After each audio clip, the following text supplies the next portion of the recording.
ক্ষুধার জ্বালায় নবী পেটে পাথর বেঁধেছিলেন।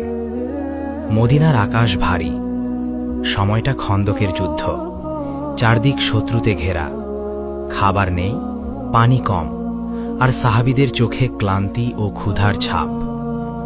দিনের পর দিন পরীক্ষা খনন করছেন সাহাবীরা। ক্ষুধার জ্বালায় একজন সাহাবী নিজের পেটে একটি পাথর বেঁধে নিলেন, যেন ক্ষুধার ব্যথা একটু কমে।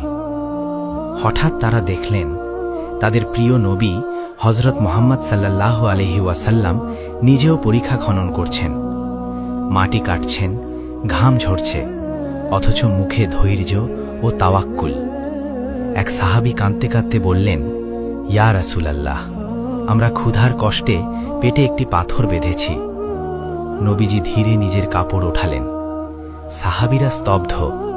তারা দেখলেন নবীজির পবিত্র পেটে বাঁধা রয়েছে দুটি পাথর। সাহাবীদের চোখ ভিজে গেল।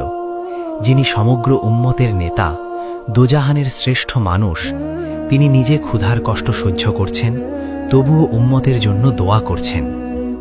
সেদিন সাহাবীরা বুঝে গেলেন, এই দুনিয়ার আরাম নয়, আল্লাহর সন্তুষ্টি সবচেয়ে বড় সফলতা।